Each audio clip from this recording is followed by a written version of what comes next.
आवाज़ आ रही है अब सभी को? सभी को आवाज़ आ रही है दोस्तों?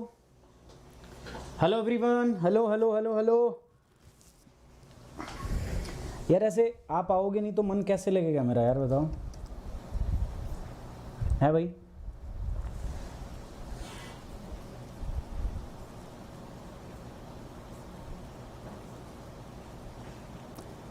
अब आप आओगे नहीं तो मन कैसे लगेगा यार? जल्दी से फटाफट ज्वाइन करो, तभी तो बात बनेगी।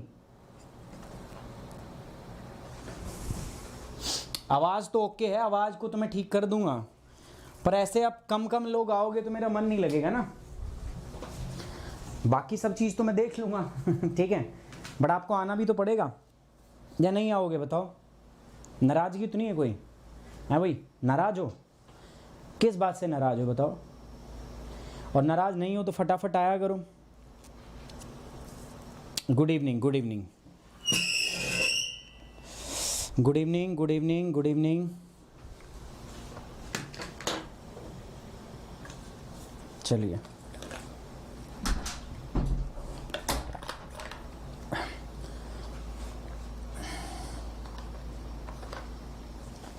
नई बोतल है, आज दिखा रहा हूँ आज मैं ये बोतल दिखा रहा हूँ। ऐसे मैं इस नई बोतल में पानी पी रहा हूँ। आप देखना 1 या 2 दिन के अंदर कोई और इस ऐसी बोतल से पानी पिएगा, बहुत जल्दी आप देखोगे, ठीक है। कोई और होगा जो सेम बोतल लेके आएगा, ऐसे ही पिएगा जैसे मैं पी रहा हूँ, ठीक है। गुड इवनिंग यार, कैसे हो? मैं थोड़ा बुझा हुआ हूँ, चेहरे से दिख रहा होगा, बट जल्दी दोबारा से जल जाऊंगा मतलब चस जाऊंगा। चलिए आप बात करते हैं दोस्तों Gurukul program geography. Basically what we are discussing, that we are discussing the climatology. हम क्लाइमेटोलॉजी कर रहे हैं, क्या डिस्कस। 11वां सेशन नहीं है तो वैसे ही नाम के लिए डाल रखा है। We are discussing the 12th session of this climatology and today's chapter is the temperature 2 part 2 आज हम डिस्कस कर रहे हैं, ठीक है। पार्ट 2 डिस्कस कर रहे हैं। आप लोग अभी तक आए नहीं हो, बट कोई बात नहीं, मैं कर रहा हूँ स्टार्ट इसको। मैं क्या कर रहा हूँ, इसको मैं स्टार्ट कर रहा हूँ, है ना। हाँ आपके पास है, लेकिन मैं आपकी बात नहीं कर रहा। कोई यूट्यूब पे लेके आएगा, ठीक है, कोई यूट्यूब पे लेके आएगा, देखना आप 2-3 दिनों में देख लोगे ठीक है। चलिए, और टेम्परेचर पार्ट 2 अपन को डिस्कस करना है। ये चीज़ मैं बताना कैसे भूल सकता हूँ, और आप भी नहीं भूल सकते इस चीज़ को, तो है ना।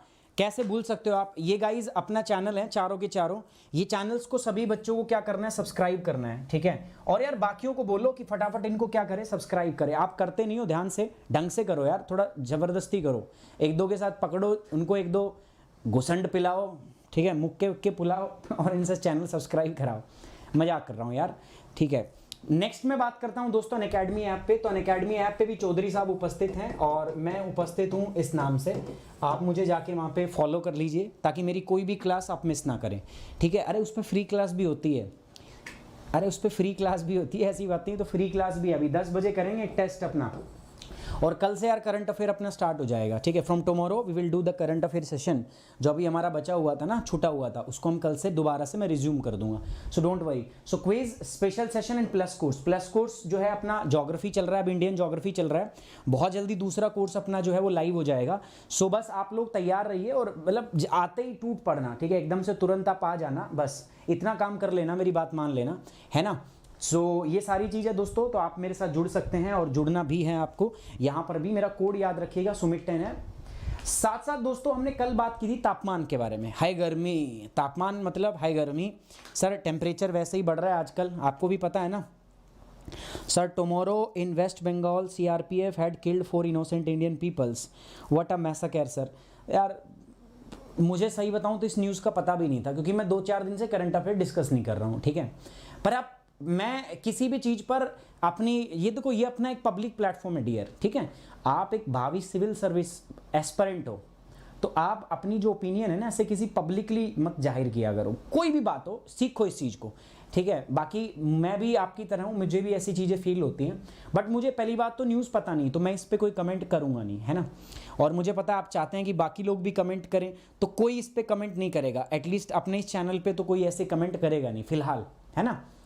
तो मैं पहले मुद्दा देखूंगा, जानूंगा, पहचानूंगा, और अगर कुछ डिबेटेबल चीज़ है तो डिस्कस करेंगे। बाकी हमारे जो है, जो CRPF है, आर्मी है, प्रिंसिपली वो हमारी रक्षा करने के लिए बने हैं, तो ऐसा काम नहीं होगा किया होगा, और अगर ऐसा कुछ हुआ भी है तो विल डिस्कस दैट, हम बात करेंगे उसके बारे में, ठीक है। बट कभी भी स्टार्टिंग पे ओपिनियन मत बनाया करो, हो सकता है आपको मेरे से ज़्यादा पता हो, बट मैं पहले मैटर देखूंगा, फिर उसके बाद मैं आपसे इस पर चर्चा करूंगा, ठीक है। और बाकी बच्चे भी यही फॉलो करेंगे। आप अब भावी देश के आईएएस ऑफिसर हो, आज से फील करो, तभी तो मजा आएगा। तापमान पे बात हुई थी कल। तापमान क्या होता है sir? Temperature is nothing, is the degree of hotness. क्या? Degree of hotness. Degree of coldness भी होता है ना। महेंद्र सिंह धोनी दिमाग से बहुत कूल है ना, कहते हैं ना कैप्टन कूल। तो कोल्डनेस और हॉटनेस दोनों की बात हो रही है यहाँ पे। सो दोनों की हम बात कर रहे हैं, the degree of hotness and coolness. So तापमान हमें ये बताता है कौन चीज कितनी गर्म है और कितनी ठंडी है, उसी को हम बोलते हैं तापमान। पहली बात क्लियर होगी। दूसरा बताया था सर, तापमान का जब हमें पता चलता है तो हमें ये पता चलता है उस बॉडी में एनर्जी कितनी है। अगर बॉडी का तापमान ज़्यादा है किसी वस्तु का, इसका मतलब उसमें ज़्यादा एनर्जी स्टोर्ड है, और अगर किसी चीज़ का तापमान कम है तो उसमें क्या है दोस्तों, आपका कम एनर्जी स्टोर्ड है। तापमान मास पर डिपेंड नहीं करता, मतलब दो अलग अलग वस्तुएं हैं, अगर दोनों का तापमान मुझे 100 डिग्री करना है, अगर 100 डिग्री है तो उसका बॉडी के वेट से, बॉडी के मास से कोई लेना देना नहीं है, ठीक है। ये हमने कल आपको बताया था। साथ में बात हुई थी दोस्तों, हमें तापमान से ये पता चलेगा कि अगर दो वस्तुएं आपस में कांटेक्ट में आएगी तो तापमान में हीट फ्लो कहां से कहां होगा, है ना। टेम्परेचर की एक जुड़वा बहन और है जो तापमान की वजह से ही, मतलब भाव, वैसे हीट बड़ी एक प्रोमिनेंट चीज है, एक अलग चीज है, लेकिन हीट को भाव कौन देता है? तापमान ही ना। तापमान की वजह से मैं पढ़ा रहा हूं तो आप पढ़ रहे हो, ठीक है। अगर मान लो मैं यहां ना पढ़ाऊं तो एटलीस्ट मेरे साथ तो आप नहीं पढ़ पाओगे ना। तो ऐसे ही तापमान है तो हीट एनर्जी है, तो ऐसा कुछ आप मान लो, दोनों का संबंध होता है। तापमान जो होता है वो प्राइमरी प्रॉपर्टी है, तापमान प्राइमरी है, लेकिन जो हीट है वो ड्राइव्ड प्रॉपर्टी है। ये बात हमारी हुई थी, ठीक है, कल हमने बताया था। रोड़ा यहां फंसता है। कल एक बच्चे का मेरे पास मैसेज आया, ठीक है, वो कह रहा सर एक बात बताओ, ठीक है सारी बात सही है, लेकिन तापमान पे इतना जोर क्यों दे रहे हो आप, क्यों इतना तापमान पढ़ा रहे हो, है ना। तापमान ही तापमान हो रहा है, ठीक है, काय को आप तापमान इतना डिस्कस कर रहे हो। तो मैं पहले वो बता दूं, वो बात क्लियर कर देता हूं, मैं तापमान क्यों इतना डिस्कस कर रहा हूं। बच्चों मेरे पास दो चीजें होती हैं, एक तो होता है क्लाइमेट और दूसरी चीज होती है मेरे पास वेदर। आपके दिमाग में ना किसी भी प्रकार का डाउट जन्म नहीं लेना चाहिए। और एक होती है मेरे पास क्या, एटमॉस्फेयर कंडीशन। वायुमंडल में ना एटमॉस्फेयर कंडीशन होती है, वायुमंडलीय कंडीशन। यहां पर बहुत सारी चीज होती है, प्रेशर, टेम्परेचर, ठीक है, ह्यूमिडिटी, आर्द्रता बोलते हैं जिसको, ऐसे ना बहुत सारी चीज है, बादल, क्लाउडीनेस बोलते हैं उसको, है ना। यहां पर रेनफॉल होती है, रेनफॉल मतलब वर्षा, ऐसे ना बहुत सारी चीज है। इनकी एवरेज स्टडी जब हम करते हैं ना, एवरेज स्टडी, तो उसी को बस हम क्या बोलते हैं, बोलते हैं क्लाइमेट। क्या होता है, this is nothing but the long term study. ये लॉन्ग टर्म स्टडी है, लंबे समय के लिए अध्ययन करते हैं, तो क्या कहलाएगा, एटमॉस्फेरिक कंडीशन। और अगर शॉर्ट टर्म स्टडी होगी, अगर थोड़े टाइम के लिए अगर मैं पढ़ूंगा, शॉर्ट टर्म स्टडी जो होगी वो क्या कहलाएगा दोस्तों, that is going to be known as the weather, ठीक है। अब दिक्कत क्या है ना, इन सबका पापा है टेम्परेचर, तापमान इनका पापा है, समझ रहे हो आप। मतलब तापमान आपको समझ में आ गया ना तो बहुत सारी चीजें आपको समझ में आ जाएंगी। जैसे कल आपने आज सुबह मेरे साथ देखा था, जब हम इकोसिस्टम की बात कर रहे थे, तो इकोसिस्टम में भी तापमान का एक बहुत बड़ा रोल होता है। तो टेम्परेचर बहुत जरूरी है ना। टेम्परेचर हर चीज के लिए जरूरी है दोस्तों, समझ रहे हो। सो इसीलिए तापमान पे इतना जोर दे रहा हूं और इसीलिए तापमान आपको पढ़ा रहा हूं। सर तापमान आता कहां से है? सर तापमान का सोर्स क्या होता है? सोर्स होता है हमारे पास सन, सूर्य, वहीं से आता है सर टेम्परेचर, वहीं से तो आता है दोस्तों। सूर्य से किरणें आती हैं, हमारे पृथ्वी पर बहुत सारी चीजें होती हैं, वो उन किरणों को एब्जॉर्ब करती है, अवशोषित करती है, और उस अवशोषित होने के बाद में ही तापमान बढ़ता है। मैं पिछले लेक्चर में डिस्कस कर चुका हूं इंसोलेशन हीट बजट में, उसका कुछ पार्ट जो है आज वो हमें एक बार फिर से देखना पड़ेगा, उसको रिवाइज करना पड़ेगा, है ना। वो देख लेंगे हम, कोई दिक्कत वाली बात नहीं है। मैंने बताया था कल ये डेटा, डेली मीन क्या होता है, डेली रेंज क्या होती है, मंथली मीन क्या होता है, और मंथली जो एवरेज टेम्परेचर रेंज है वो क्या होती है। मुझे लगता नहीं कि किसी बच्चे को ये बात समझ में नहीं आई होगी, ठीक है। समझ में आई है ना बात सभी बच्चों को, ठीक है सर। उसके बाद हम बात करते हैं सर, ये हमने बात की थी किस कंटेंट का मैक्सिमम कितना होता है और मिनिमम कितना होता है। हर महाद्वीप का मैक्सिमम और मिनिमम आपको किस जगह पे है वो एटलीस्ट आपके दिमाग में होना चाहिए। याद मत करो, बट 4-5 बार इन चीजों को देखोगे ना, एक बार तो कल दिखा दिया, एक बार आज दिखा दिया, तो 2-3 बार इन चीजों को देखोगे, 2 बार तो मैंने दिखा दिया, 2 बार आप देख लो, आपके दिमाग में फंस जाएगा, है ना। आपको पता चल जाएगा भाई तिरत तस्वी कहाँ, इजराइल के अंदर एशिया में है, ठीक है। हाईएस्ट टेम्परेचर वहां एशिया का रिकॉर्ड किया 53, 54, ठीक है।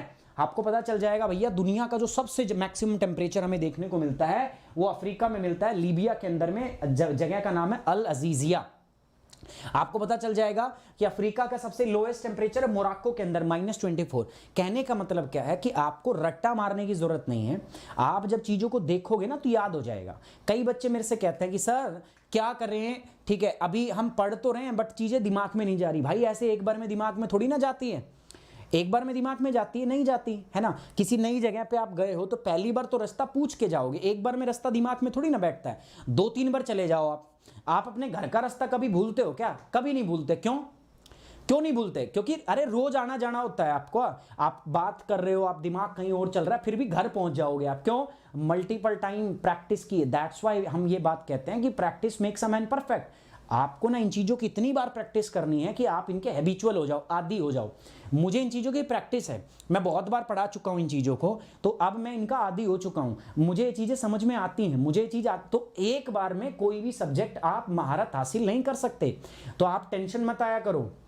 हर स्टूडेंट के साथ होता है क्या कि वो एक बार पढ़ेगा, उसको समझ नहीं आएगा, वो डिमोटिवेट हो जाएगा। क्यों भैया? सबके साथ हो रहा है सर, सबके साथ हो रहा है। हाँ सबके साथ होता है, इवन मेरे साथ होता है भाई। मैं भी कोई नई चीज आपको पढ़ाता हूं ना, एक बार में मुझे भी समझ में नहीं आती, मुझे भी 5 बार पढ़नी पड़ती है, तब जाके वो मेरा कॉन्सेप्ट क्लियर होता है। सर फिर कैसे ये जो बच्चे सेलेक्ट कैसे होते हैं, उनको समझ नहीं आता। तो देखो अब 2 प्रकार के बच्चे बनेंगे। पहला बच्चा वो बनेगा जो पढ़ के एक बार में डर गया, ठीक है, डर गया, पीछे हट गया, वो मतलब समझ लो वो रेस से बाहर हो गया। लेकिन एक बच्चा ऐसा होता है जिसको पता है एक बार में नहीं हुआ, वो मोटिवेट नहीं होता, वो लग जाएगा, दोबारा करेगा, ठीक है, वो दोबारा करेगा, दोबारा किया उसने, ठीक है, फिर भी नहीं हुआ, कोई बात नहीं, वो तीसरी बार करेगा। उसको तीसरी बार करने के बाद ऑटोमेटिक उसके दिमाग में आ जाएगा। तो यहां पे चीजें यही डिफरेंट होती है। डिफरेंट कहां पे आता है, डिफरेंस कहां पैदा होता है? एक वो बच्चा जिसने एक बार किया और हार मान ली, एक वो बच्चा जो 10 बार हार के भी हार नहीं मानता, वो जिद्दी आदमी है भाई। जिद जरूरी है, जिद जरूरी है। इतनी जिद करो कि जिद के सामने आपकी जो हार है वो हार जाए। कहेगा जिद्दी आदमी, हार लिया कि डिलीट हो गया। अरे आपको तो ना पढ़ाने वाला है भाई, हम हैं आपके साथ। मुझे पढ़ाने वाला थोड़ी ना था कोई, और मैं हिंदी मीडियम से हूं भाई साहब। मुझे सच्ची में ना, मैं भगवान कसम खा रहा हूं, मुझे कॉन्स्टिट्यूशन का मतलब भी डिक्शनरी से पता चला था कि संविधान होता है। और मैं ये बात सच बोल रहा हूं, है ना, मैं ये बात आपके सामने यहाँ पे कन्फेस कर रहा हूं। पंकज सर जब पहली बार मेरे को पढ़ाए थे ना कॉन्स्टिट्यूशन, मुझे सही में उसका मतलब नहीं पता था। मैंने डिक्शनरी खरीद के 3 दिन तक मुझे समझ नहीं आया था कॉन्स्टिट्यूशन, अकॉर्डिंग टू कॉन्स्टिट्यूशन क्या होता है। अब मैक्सिमम बच्चों को पता होगा कॉन्स्टिट्यूशन क्या होता है, और मैं झूठ नहीं बोल रहा, ठीक है। पंकज सर से आप ये बात पूछ सकते हो। मैं एक दिन पंकज सर से बताऊंगा कि मेरे को आपको बताया कि मैं किस प्रकार का छात्र था। मैं बहुत ही उद्दंड किस्म का छात्र था, पढ़ाई बहुत कम करता था मैं। लेकिन जब मैं कर सकता हूं ना दोस्तों, तो एनीबडी कैन डू। आप बहुत आराम से कर सकते हो, हिम्मत मत हारो। जब मैं ज्योग्राफी पढ़ता था ना, सच बात बता रहा हूं, ज्योग्राफी जब मैंने पढ़ी ना तो सारे कोचिंग सेंटर बंद हो गए थे। जनरली क्या होता था, यूपीएससी के 1 महीने पहले ऑफलाइन कोचिंग बंद हो जाती है, आपको खुद पढ़ना होता है। अब मेरे पास 1 महीना बचा था, 2014 की बात है, और मेरे को जो ज्योग्राफी का जी भी नहीं पढ़ा था मैंने। मेरे को डर था सबसे ज्यादा, मैं घर पे बैठ के खुद मैंने पढ़ा है। सोचो मैंने इंग्लिश टू हिंदी भी ट्रांसलेट किया, और मैं बिल्कुल इसमें, मेरी 10वीं तक हिंदी मीडियम है, 10 तक, है ना। तो मैं खुद हिंदी मीडियम को इंग्लिश में मैंने कन्वर्ट कर करके पढ़ा है। बट मैं यहां पे पता क्यों आया हूं, मैंने 7 घंटे बांध रखे थे। मैं 7 घंटे पढ़ूंगा, और उन 7 घंटों का रिजल्ट मैं नहीं देखूंगा कि आएगा कि नहीं आएगा। मुझे पता है स्टार्टिंग के 2 महीनों में उसका रिजल्ट नहीं आएगा। तो मैंने हर दिन ये किया, और दोस्तों मुझे नहीं पता कब मेरी हार जीत में बदल गई है। मैं सच बता रहा हूं आपको, आप भी करो, हो जाएगा। ज्यादा भाषणबाजी नहीं दूंगा, नहीं तो आप कहोगे सर पढ़ा लो ना, बकवास कर रहे हो। हमें पता है सारी चीजें। आजकल ऐसे भी छात्र मिल गए, हाइब्रिड छात्र है, सीधे पढ़ने आते हैं वो। हीट और टेम्परेचर मैंने बताया था कल, 2 चीजें हैं। हीट कल बताया था मैंने, हीट क्या होती है। देखो तापमान हमने पढ़ लिया, degree of hotness and coldness होता है। तापमान हमें ये बताता है कि किस वस्तु में कितनी हीट है। अगर तापमान ज्यादा है दैट मीन्स हीट ज्यादा है उसमें, और तापमान कम है दैट मीन्स हीट कम है, ठीक है। सीधी सी बात है भाई। अगर तुम्हें लगन ज्यादा है ना, तुम ज्यादा पढ़ रहे हो, तुम ज्यादा क्लास कर रहे हो, और क्लास करने के बाद में भी तुम समय निकालते हो कि तुम पढ़ाई करो, दैट मीन्स तुम्हें हीट ज्यादा है ना। एनर्जी क्या है तुम्हें, ज्यादा है। तुम्हें पता है यूपीएससी को फोड़ना है इस बार, तो एनर्जी क्या है तुम्हें, ज्यादा। मोटिवेशन क्या है, ज्यादा। एक बच्चा ऐसा है, थक जाता है, सर जी क्लास करके आ जाता हूं, थक जाता हूं, उसमें क्या एनर्जी नहीं है उतनी, सिंपल सी बात है ना, उसमें एनर्जी नहीं है। तो सिंपल बात यह है दोस्तों, हमें तापमान ये बताता है कि एनर्जी कितनी है। अगर तापमान ज्यादा है दैट मीन्स एनर्जी ज्यादा है, अगर तापमान कम है दैट मीन्स एनर्जी कम है। और हीट क्या है? हीट वो एनर्जी है। हीट क्या है? हीट वो एनर्जी है जिसके बारे में हम बात कर रहे हैं। So heat is nothing but it is the energy present into the body, energy present into the system. ऊष्मा बोलते हैं इसको, ऊष्मा कह दो या ताप कह दो। हीट का मतलब क्या है? ऊष्मा या ताप, कुछ भी कह सकते हो। ताप और तापमान है ना, ये क्या होता है हमारे पास? This is nothing but known as the तापमान। तो ये quantity of energy present in the body, कितनी मात्रा में प्रेजेंट है वो बताता है। ये मास पे निर्भर करता है भाई, ये डिपेंड करता है, ठीक है। तापमान डिपेंड नहीं करता। तापमान जो है ये मटेरियल के मास से इंडिपेंडेंट है। दो वस्तुओं का तापमान 100 डिग्री है तो उसके साइज का कोई मतलब नहीं है ना। मेरा तापमान 100 डिग्री है, आपका तापमान 100 डिग्री है, कोई फर्क नहीं पड़ता। लेकिन अगर आपका साइज बड़ा है, मेरा साइज छोटा है, तो फिर एनर्जी अलग अलग होगी उसके अंदर, समझ रहे हो? एनर्जी क्या होगी? अलग अलग होगी। समझ में आई बात? It is measured in joule, ये जूल में मापी जाती है, ये जूल में नहीं मापी जाती। ये ड्राइव्ड क्वालिटी है। ड्राइव्ड मतलब ये प्रिंसिपल क्वालिटी नहीं, ये प्रिंसिपल है भाई, ये फंडामेंटल क्वालिटी है। तापमान तो फंडामेंटल है और तापमान की वजह से ही हीट एनर्जी होती है, तो ये इसलिए क्या हो गया? ड्राइव्ड। ठीक है, समझ में आ गया? बहुत अच्छे से आ गया था सर, कल ही आ गया था, पर मेरी आदत खराब है भाई, मैं ना चीजों को रिवाइज किए बिना मैं आगे बढ़ ही नहीं सकता हूं, ठीक है। और मैं ये आदत तुम्हें बनाना चाहता हूं। क्यों बनाना चाहता हूं? अगेन मुझे पता है क्या चीज आपके लिए बेहतर है और क्या खराब है। कुछ बच्चे जो है इससे नाराज हो जाते हैं, गुस्से में आ जाते हैं, ठीक है। वो कहते हैं सर जी ना, मजा नहीं आ रहा आपके साथ पढ़ने में। तो उन छात्रों से मेरा अनुरोध है कि क्या करूं यार, मेरी आदत ऐसी, थोड़ा सा आदत से मजबूर हूं, माफी चाहता हूं आपसे। ये हिंदी वाले छात्रों के लिए है। अब बात करते हैं दोस्तों एनर्जी फ्रॉम द एटमॉस्फेयर। अब एनर्जी कैसे मिलती है एटमॉस्फेयर से? जो हमारे, हमने जैसे हीट की बात की ना, तो heat is a form of energy. Heat एक ऊर्जा का प्रकार है, ऊर्जा का, ऊष्मा का, ऊर्जा का प्रकार है। अब जो हमारा एटमॉस्फेयर होता है ना, जो हमारा वायुमंडल होता है, इससे हमें ऊर्जा कई प्रकार से मिलती है।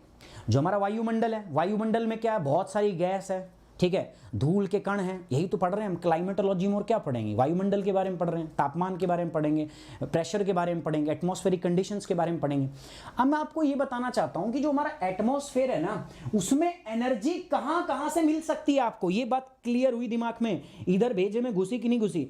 मैं ये बताना चाहता हूं कि कितने प्रकार से आपको एनर्जी मिल सकती है। किससे? एटमॉस्फेयर से, हमारे वायुमंडल से कितने प्रकार से आपको ऊर्जा मिल सकती है, एनर्जी मिल सकती है, हम वो बात करना चाह रहे हैं आपसे। पहली बात है रेडिएंट एनर्जी, रेडिएशन एनर्जी। कितने बच्चों को इसके बारे में नहीं पता? मैंने खुद अपने हाथों से आपको पढ़ाया है, अपने हाथों से आपको समझाया है। कितने बच्चे हैं जिसको ये नहीं पता कि रेडिएंट एनर्जी क्या होती है? सिंपल सी बात है सर, सूर्य से ऊर्जा मिलती है ना? सूर्य से मिलती है कि नहीं मिलती? हाँ या ना? सन के अंदर में न्यूक्लियर रिएक्शन हो रही थी, याद है कि नहीं है? वो न्यूक्लियर रिएक्शन जो होती है उसकी वजह से electromagnetic wave, electromagnetic radiation generate होती है। वो इलेक्ट्रोमैग्नेटिक रेडिएशन को हम अलग अलग नाम से जानते हैं, alpha, beta, gamma, X rays, UV rays. दोस्तों मैं वैसे नहीं बोल रहा, मैं सच बता रहा हूं। अगर आपने मेरा मेथड फॉलो किया, थोड़ा सा कई बच्चों को लगेगा स्लो चल रहा है, पर मैं आपको बता रहा हूं कि मास्टर बना दूंगा इसमें, गारंटी दे रहा हूं। और मैं घमंड नहीं कर रहा, मुझे विश्वास है मेरी मेहनत पे और आपकी मेहनत पे। हमने बात की थी रेडिएंट एनर्जी। रेडिएंट एनर्जी का सोर्स क्या है मित्रों? सन। और सन में क्या हो रहा है? सन में सर जी न्यूक्लियर रिएक्शन हो रही है। कितनी बार हम बता चुके हैं, हाई गर्मी, आइंस्टीन बाबा का principal is equal to mc², है ना? सो रेडिएशन एनर्जी हमें सूर्य से मिलती है, ठीक है। सूर्य से जो ऊर्जा मिलती है वो इलेक्ट्रोमैग्नेटिक रेडिएशन में मिलती है, हमारे वायुमंडल में आती है। हमारे वायुमंडल में जो भी वस्तु उसको एब्जॉर्ब कर लेती है, ग्रहण कर लेती है, उसी का तापमान बढ़ जाता है। तो इसको हम क्या बोल देते हैं? Radiant energy. आगे आ जाते हैं थर्मल एनर्जी। ये क्या होता है दोस्तों? किसकी बात कर रहा हूं मैं? एटमॉस्फेयर की। तो एटमॉस्फेयर में थर्मल एनर्जी कहां से आएगी? जो बच्चा बताएगा ना उसको इनाम दूंगा, मजाक नहीं है। जो बच्चा बताएगा उसको इनाम दूंगा मैं। बताओ एटमॉस्फेयर में थर्मल एनर्जी कहां से आएगी? जल्दी बताओ फटाफट से, कौन बताएगा इसको? देखो इंटरैक्टिव सेशन होना चाहिए। राज तिवारी, कमला हैरी से क्या लिख के काट रहे हो? फिर ब्लॉक हो जाओगे यार तुम लोग, फिर मेरे को कहोगे बाद में मुझे ऑन करना नहीं आता है। आज कॉम्बैट में आपके पढ़ाए हुए से वो सही किया, बाकी मेरा तो कुछ नहीं हो पाया कॉम्बैट में। कोई बात नहीं दीपिका चौहान, मैं सब कुछ पढ़ाऊंगा, सब कुछ आप कर पाओगे, ठीक है। और बताओ, सब कुछ पढ़ाऊंगा मैं, टेंशन ना लो, टेंशन मत लो आप बस, ठीक है। टेंशन लेने का नहीं, टेंशन अब देने का।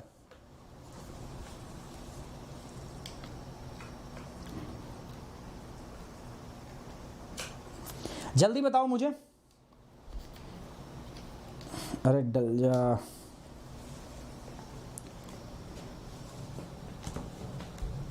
बताइए फटाफट से। अच्छा, वाटर ड्रॉपलेट से, ओके।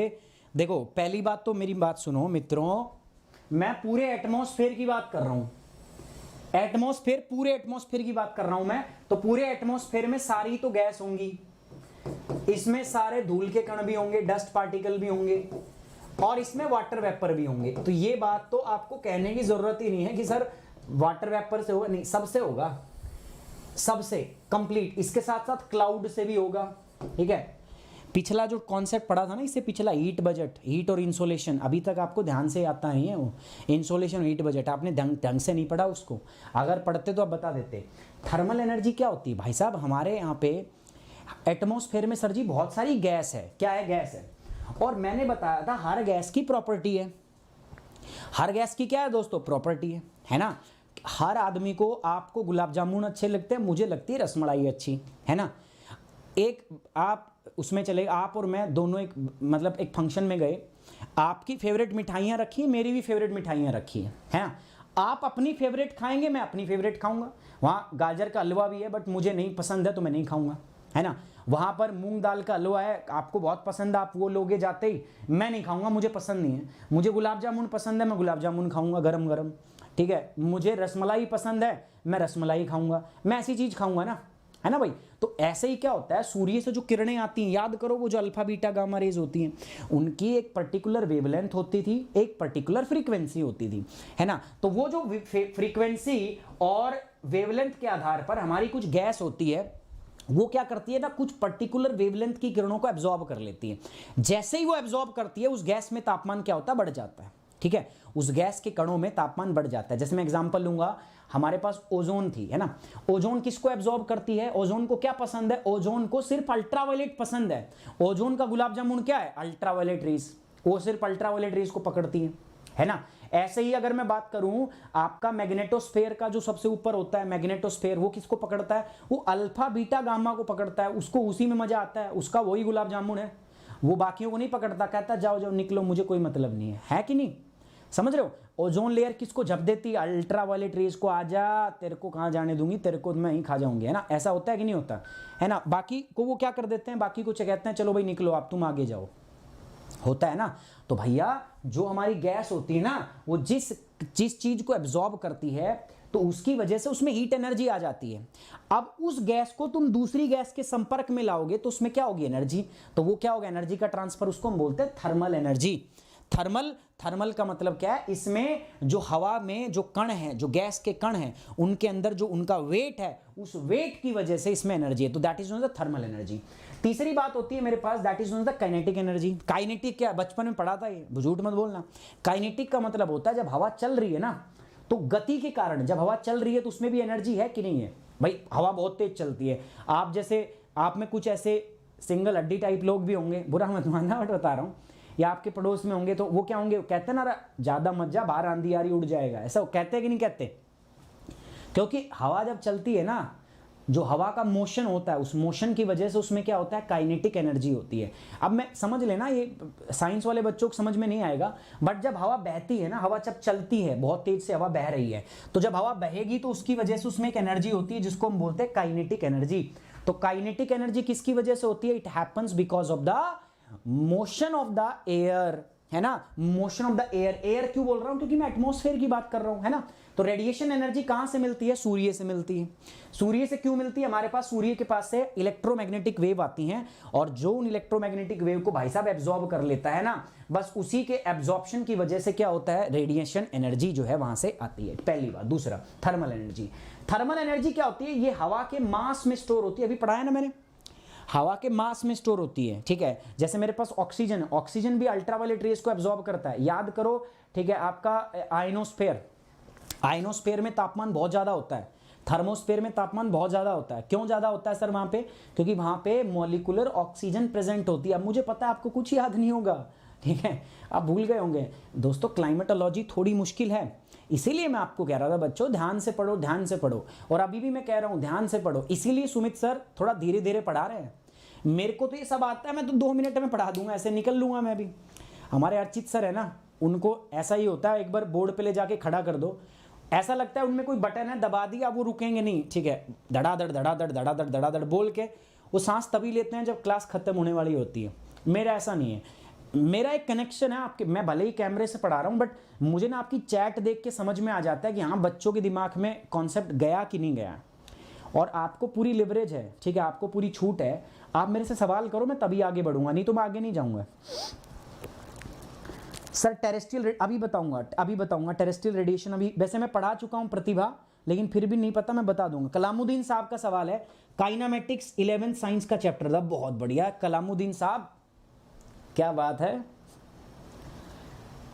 अरे बस एक बार लिखा करो यार, एक बार लिखा करो, ठीक है। स्टूडियो टीम यार, जो बार बार ये चीज स्पैम करे ना, बार बार ये मैसेज करता है, उसको ब्लॉक करो सीधा। प्रतिभा, मैंने आपका सवाल देख लिया, टेरेस्ट्रियल रेडिएशन क्या होती है मैंने देख लिया, ठीक है, मैंने देख लिया। आपने भी मतलब पीछे के टॉपिक मिस किए हैं, सही बताना, मिस किए ना, माँ कसम है आपको, सच सच बताना। जिस बच्चे ने मिस किया उसको नहीं पता टेरेस्ट्रियल, टेरेस्ट्रियल का मतलब क्या होता है, स्थलीय, और रेडिएशन का मतलब विकिरण, जो स्थल से टकरा के विकिरणें जाती हैं। हीट बजट वाला टॉपिक नहीं पढ़ा आपने, मैं लिख के दे रहा हूं, ठीक है, बट ठीक है भाई, मेरा तो काम है बताना। अब देखो यहां पे मास में होता है, और ये काइनेटिक एनर्जी, काइनेटिक किसकी वजह से होता है दोस्तों, मूविंग एटमॉस्फेयर। मूविंग एटमॉस्फेयर का मतलब क्या है, इसमें वेलोसिटी की वजह से, जो एयर की वेलोसिटी है ना, उसमें एनर्जी होती है। तो 3 प्रकार की एनर्जी ये होगी। आगे बढ़ूं क्या, अगर आगे बढ़ूं तो जल्दी से कमेंट बॉक्स में ओके की रिपोर्ट लिख दो। सर थर्मल एनर्जी वाला समझ में ना आया, एक बात बताओ अंशिता, एक बात बताओ, मैंने हीट को एब्जॉर्ब किया हुआ है, ठीक है, मैंने हीट को एब्जॉर्ब, ऐसा मान लो आप, मैंने रोटी खाई है, मैंने खाना खाया, मैं 10 किलो गुलाब जामुन खा गया।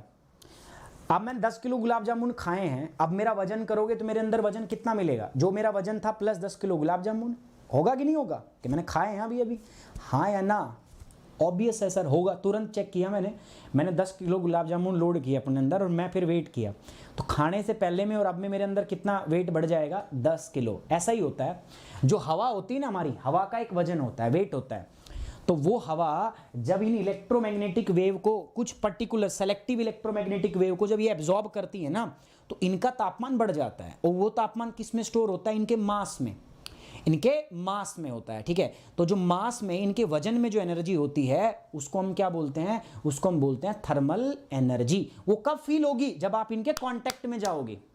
थर्मल एनर्जी जो होती है, थर्मल का मतलब समझ जाओ, कांटेक्ट में जाने से होगी हमें, ठीक है, समझ में आ रही बात सर।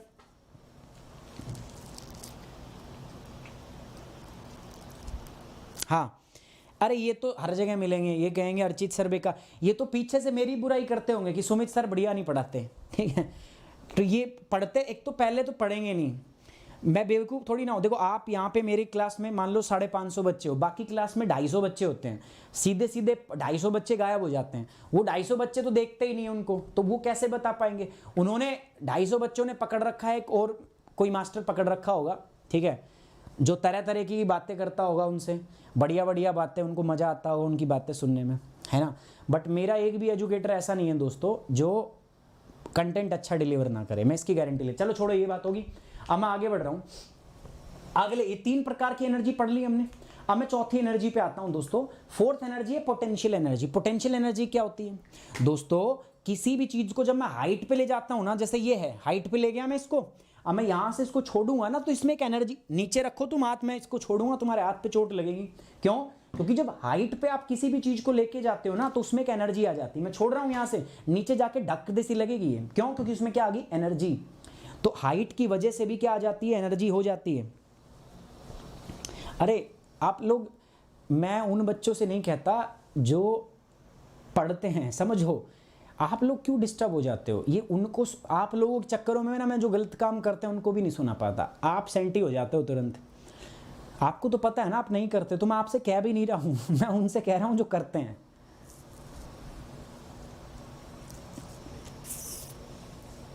है ना।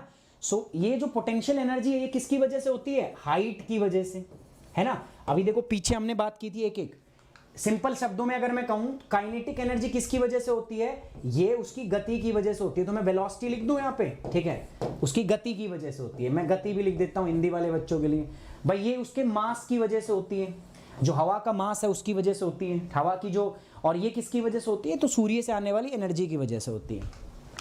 पोटेंशियल एनर्जी हाइट की वजह से होती है। लेटेंट हीट एनर्जी किसकी वजह से होती है, मैं आपको बताता हूं। देखो क्या होता है, मेरे पास क्या है कि मेरे पास वाटर है, पानी है ना, मैंने पानी को एनर्जी दी, हीट दी मैंने प्लस डेल्टा।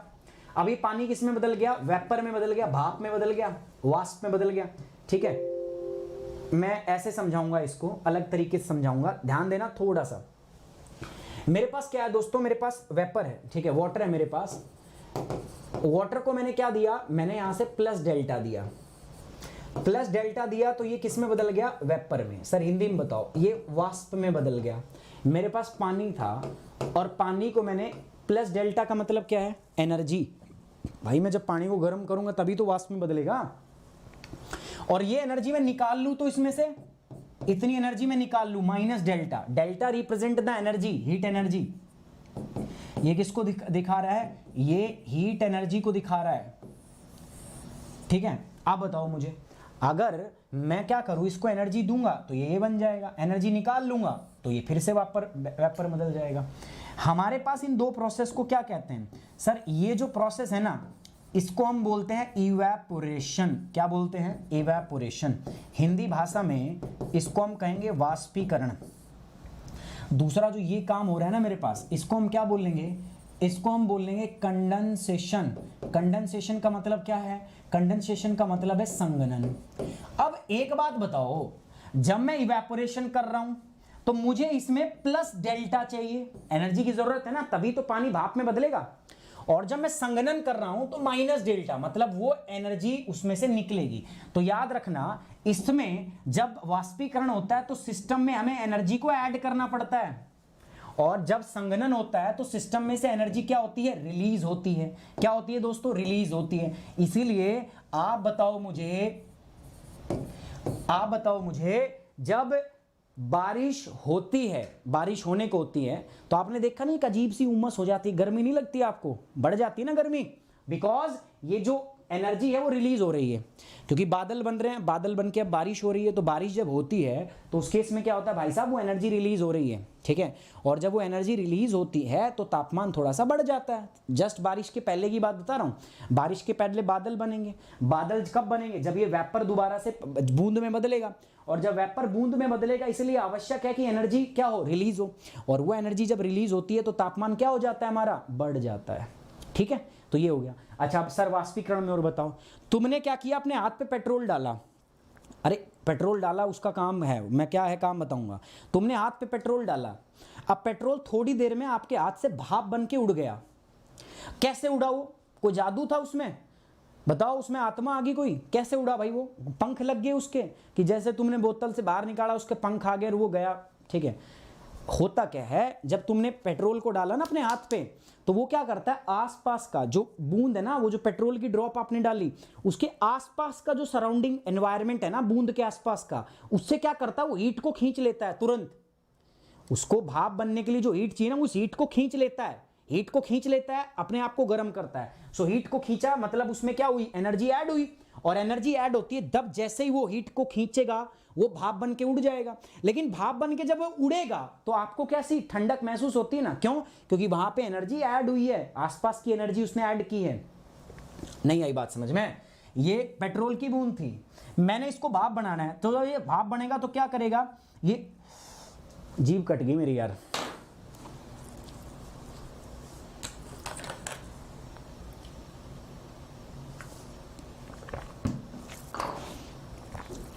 तुम किसी दिन ना मेरे को तोतड़ा करवाओगे। शादी भी हुई नहीं है मेरी, ठीक है, रिश्ते वाले आएंगे, वो कहेंगे बेटा गाना गा के बता। अब मैं बोलूँगा कुछ का कुछ, ठीक है, मैं बोलूँगा उल्टा सीधा, है ना, आइए दोस्तों दो तरफ ही पढ़ते हैं, है ना, मतलब मजाक कर रहा हूँ, बुरा मत मानना यार कोई भी, जीभ कट जाएगी, मैं शादी भी नहीं होगी मेरी यार, नहीं। अब कई लोग कहेंगे सर शादी की क्यों बात करते हो, अरे भाई उम्र हो रखी है, अब क्या करूं, और समझ रहे हो, अब सीधी शादी की बात करूंगा, मेरी 28 साल की एज होगी, अब गर्लफ्रेंड बॉयफ्रेंड वाली एज तो मेरी रही नहीं, अब एज किसकी आ गई है, शादी की एज आ गई है ना मेरी। है ना। वो एक पिक्चर नहीं देखी, वो कौन सी थी, वो एक था टाइगर, है ना। तो उसमें वो पूछती है उससे शादी होगी, तो कहता है सीधी शादी, गर्लफ्रेंड नहीं करना ना, एज गर्लफ्रेंड की नहीं और शादी की उम्र हो रखी है। मेरा भी वही हाल है ना, तो जीभ भी कट जाएगी, बताओ शादी वादी होगी नहीं मेरी, है ना। और इसके जिम्मेदार आप होंगे, इसके जिम्मेदार कौन होंगे, आप होंगे।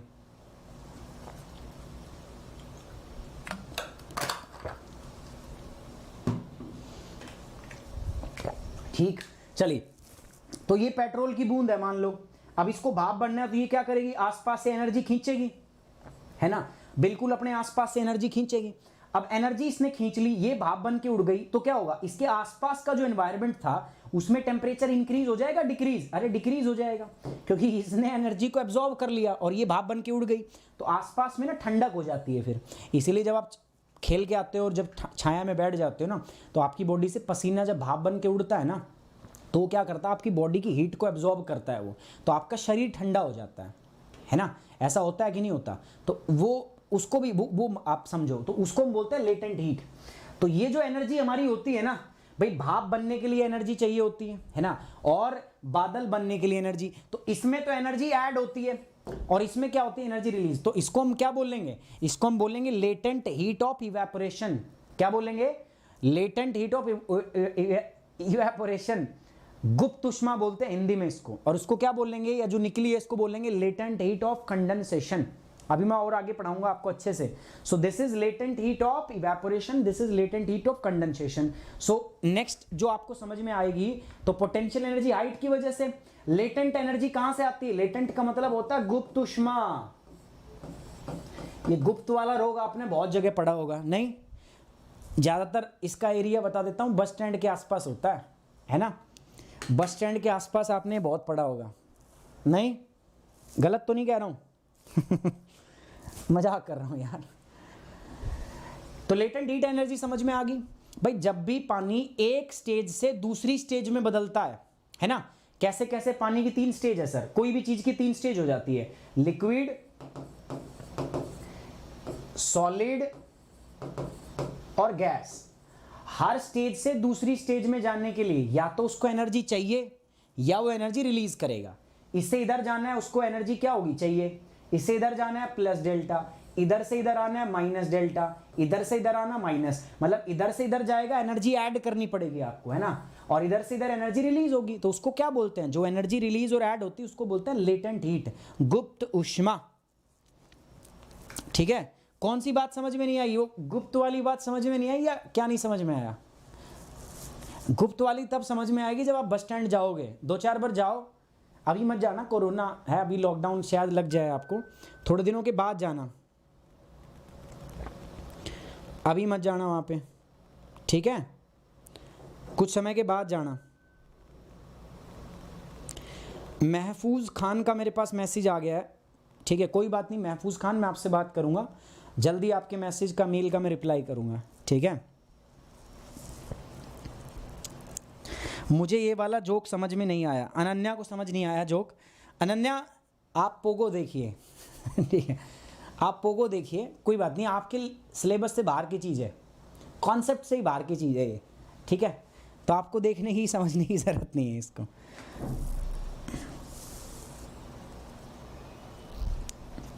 बस बस बस देखो, मैं बोल सकता हूँ, आप लोग नहीं बोल सकते, ठीक है।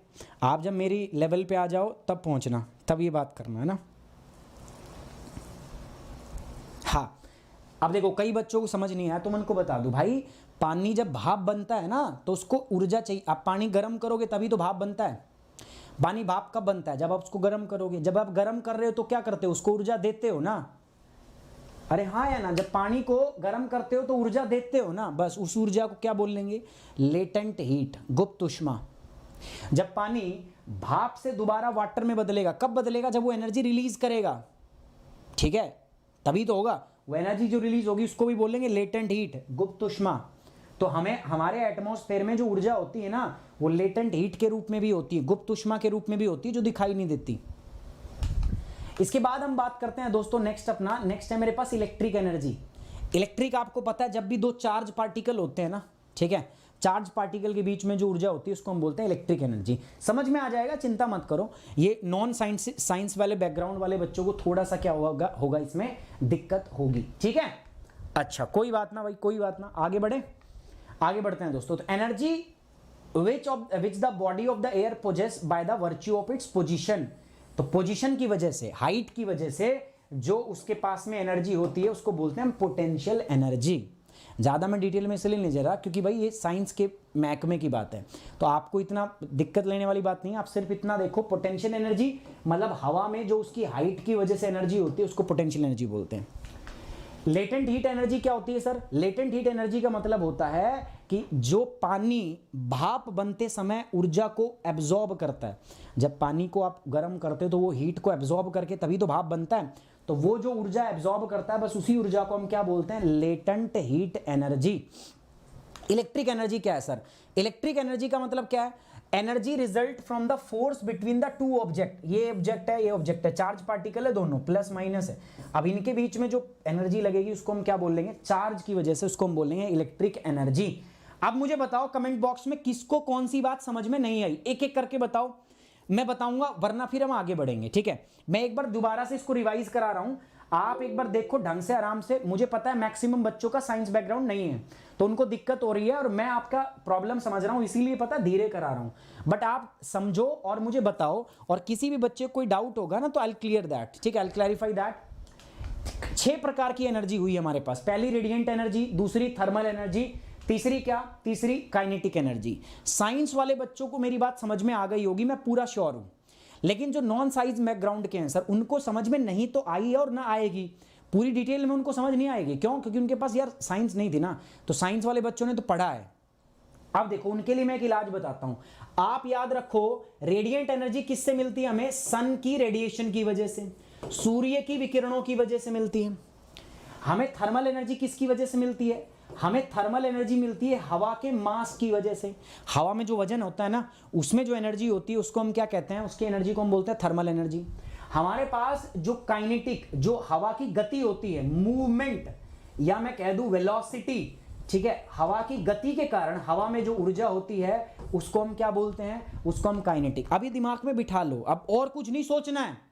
अगर समझ में आ गया था तो अच्छी बात है, नहीं आया तो ये बातें याद रखो। रेडिएशन एनर्जी सूर्य की किरणों से होगी, थर्मल एनर्जी हवा की मास की वजह से होगी, काइनेटिक एनर्जी हवा की गति की वजह से होगी उसमें, है ना।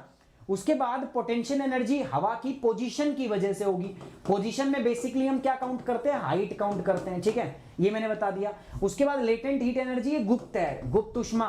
मैंने बताया जब भी स्टेट बदलती है, भाई पानी है, जब लिक्विड से गैस में बदलेगा तो एनर्जी एब्जॉर्ब करेगा, बस उसी को बोलेंगे लेटेंट हीट एनर्जी, गुप्त उष्मा। बस स्टैंड वाला एग्जाम्पल जो है वो सिलेबस से बाहर की बात है, आउट ऑफ सिलेबस है, वो छोड़ देना।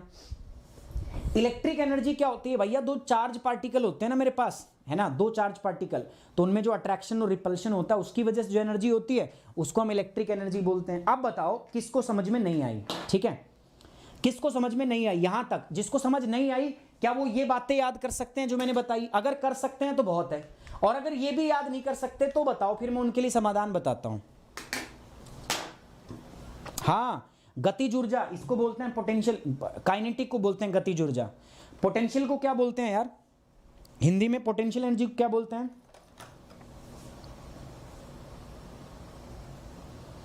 पीडीएफ कहां पे उपलब्ध होगा? राजेश कुमार कहीं पे नहीं होगा, आप नोट्स बना लो चुपचाप से।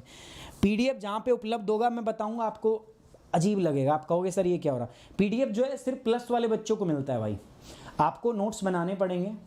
मुझे पता आपको गुस्सा आया होगा मेरे ऊपर, आपका मन कर रहा होगा 2-4 गालियां दो और निकल लो यहाँ से, कोई बात नहीं, आप दे के जा सकते हो ठीक है।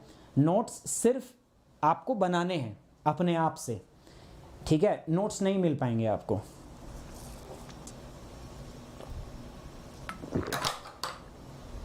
क्योंकि अगर मैं दे भी दूंगा ना तो तुम पढ़ोगे नहीं, मैं लिख के दे रहा हूं। अब ये मत कहना सर हम तो पढ़ते हैं, अरे मुझे पता है, मैं पिछले कम से कम 6 साल हो गए मेरे को, मैं आँख नहीं बना रहा, मैं यही काम कर रहा हूँ 6 साल से ना। मैंने आँख बनाने का काम थोड़ी ना किया, मैंने बच्चों को ही पढ़ाया है, और मैक्सिमम बच्चे कहते यही हैं पर पढ़ते नहीं हैं, ठीक है। इलेक्ट्रिक एनर्जी तो आइनोस्फीयर से रिलेटेड होगा। नहीं मोनिका, अब ये आयनोस्फेयर पाइनोस्फेयर छोड़ दो, आप सिर्फ आप जा सही रही हैं, बट आप याद रखिए चार्ज से संबंधित है, ठीक है। सर मैं कॉमर्स स्टूडेंट्स हूँ, डिफिकल्टी होता है थोड़ा समझ में, दोबारा से वीडियो देखती हूँ तो समझ में आ जाता है। तो सरिता बहुत अच्छी चीज़ है तो, है ना, तो यही काम किया करो और बाकी बच्चों को भी बताओ ऐसा करें वो। ये देखो ये है ऑनेस्टी, ये है ईमानदारी, है ना। एक बार नहीं आ रहा वो दोबारा देख लेती हैं, ठीक है। कई तो यही पता क्या लिख देंगे, रिपीट प्लीज रिपीट। अरे वीडियो दोबारा देख लो, हो जाएगा।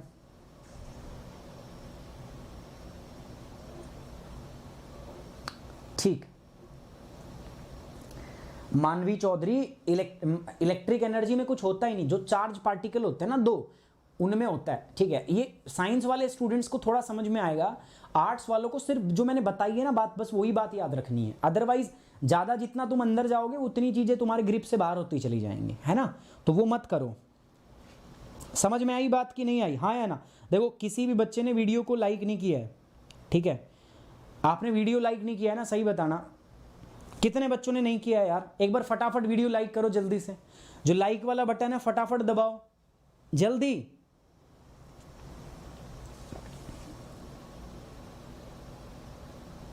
हाँ सोनू मिश्रा, बिल्कुल जब आप वीडियो देखते हो ना रिपीट मोड पे समझ में आ जाएगा। देखो मैं अपनी तरफ से क्या कर सकता हूं पता है, मैं आराम से समझाऊं और अच्छे से समझाऊं, बार बार समझाऊं, वो मैं कर देता हूं आपके लिए। अब इससे ज़्यादा मैं नहीं कर पाता है ना, तो वो आप ईमानदार रहो, मैं ईमानदार हूं, आपको ईमानदारी से जहां चीज़ें तेज करने की होंगी ना मैं तेज भी करा दूंगा। जैसे इंडियन ज्योग्राफी में बस मुझे पर्वत पठार मैदान नदी मुझे बतानी होगी, ये नदी यहाँ से निकलती यहाँ जाती है, जब ऐसी चीज़ बतानी होगी तो मैं एक क्लास में रगड़ दूंगा उसको, क्योंकि गंगा नदी तो गंगोत्री से निकल के वहीं जाएगी ना बंगाल की खाड़ी में। मैं एक दिन पढ़ाऊंगा तो भी ऐसे ही होगा, मैं 2 दिन पढ़ाऊंगा तो भी वहीं जाके गिरेगी वो। लेकिन ये ऐसी चीज़ें हैं जो बच्चों को समझने में दिक्कत होती, इसीलिए मैं इन पे टाइम दे रहा हूँ, है ना। आप ये मत सोचो कि सर सिलेबस कैसे होगा, वो मुझे पता है सिलेबस कैसे होगा, ठीक है, मुझे कराना है मैं करा के जाऊँगा, ये मेरा वादा है आप लोगों से, सिलेबस मुझे कराना है मैं करा के रहूँगा, ठीक है। चलिए सो आज इतना ही करेंगे हम। करंट अफेयर यार कल से आ जाएगा, कल सुबह मॉर्निंग करंट अफेयर हम स्टार्ट कर देंगे, कल से आ जाएगा, कल सुबह आ जाएगा। I am giving you my words, मैं अपने शब्द दे रहा हूँ, ठीक है। अभी नहीं हो पाया था यार, उसका रीज़न ये है थोड़ा सा तबीयत मेरी यार ख़राब चल रही थी यार, ठीक है, समझ जाओ यार। कल से अपन टॉपिक कर देंगे, कल मॉर्निंग में सुबह 8 बजे मैं आपको जगा दूंगा, ठीक है, 8 बजे जो है वो हो जाएगा आपसे। हिमांग अवस्थी कह रहे हैं sir tips regarding maps in geography, बिल्कुल आपको टिप्स भी दूंगा मैं कैसे करती है कैसे करना है, ठीक है। सो ये हम करेंगे, ओके, ठीक है।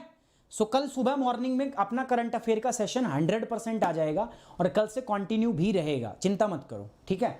तो अब आज के क्लास में यार इतना ही देखेंगे, अभी अपना है ना करंट अफेयर का ही सेशन है यूट्यूब पे। सुबह मॉर्निंग में हम 8 बजे पढ़ाते हैं, रात में 10 बजे हम टेस्ट लेते हैं, डेली का काम है।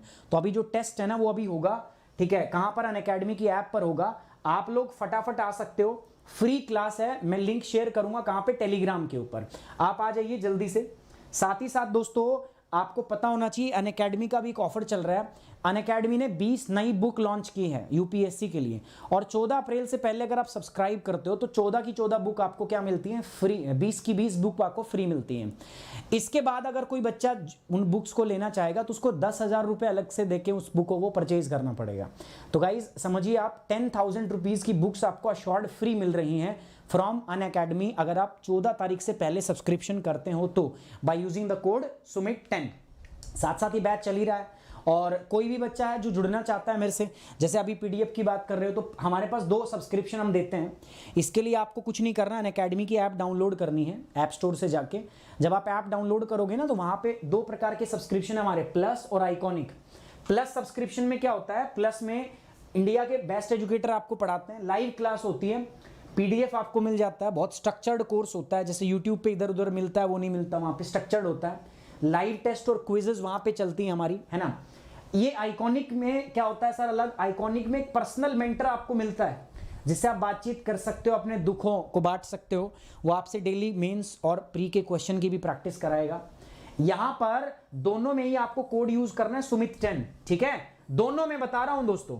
मैं ऐसा क्यों कह रहा हूं कि यही कोड यूज करना है, क्योंकि अनअकैडमी की सेल्स टीम जब आपको कॉल करती है ना तो वो कहती है ये कोड लगाओ, आप वो कोड लगा भी लेते हो, गलत बात नहीं है, क्योंकि उससे भी आप अनअकैडमी ज्वाइन करोगे और इससे भी ज्वाइन करोगे। इसका फायदा क्या होगा, जब आप मेरा सुमित10 कोड लगाओगे ना तो आपका डेटा आएगा मेरे पास, जब मेरे पास डेटा आएगा तो मैं आपकी परफॉर्मेंस को मॉनिटर कर पाऊंगा, और जिस बच्चे की मैं परफॉर्मेंस ही मॉनिटर नहीं कर पाऊंगा उसको मैं कैसे एडवाइस करूंगा, कैसे मैं उसको गाइड करूंगा। इसीलिए जरूरी है कि आप कोड यूज करें सुमित 10, नहीं तो मैं आपको गाइड नहीं कर पाऊंगा। अगर आप सुमित 10 कोड यूज करते हैं तो आप हमेशा मेरे टच में रहोगे, कोई भी दिक्कत होगी आई विल बी देयर। आप हमारे साथ में ऑप्शनल का कोर्स भी जुड़ सकते हो, हमारी टीम 6 ऑप्शनल कवर करने वाली है, गुरुकुल वाली टीम। कॉम्बो भी कर सकते हो दोस्तों। कॉम्बो के लिए आपको एक लिंक चाहिए, ठीक है, जिसमें जीएस प्लस ऑप्शनल दोनों का आप सब्सक्राइब कर सकते हो। ये लिंक आपको जो कॉल करते हैं आपको सेल्स टीम वो भी दे देंगे, और वो ना देते तो मेरे से भी ले लेना, मैं भी दे दूंगा, ठीक है। सो जल्दी जाइए फटाफट से दोस्तों, कोई भी अनअकैडमी सब्सक्राइब करते हैं कोई भी course, so always use the code Sumit 10। So thank you very much. ये अपना टेलीग्राम चैनल है, जल्दी जाइए टेलीग्राम चैनल को ज्वाइन कर लीजिए for all the latest update. जय हिंद, फिर मिलेंगे दोस्तों कल की क्लास में। टेक केयर, बाय बाय, जय हिंद।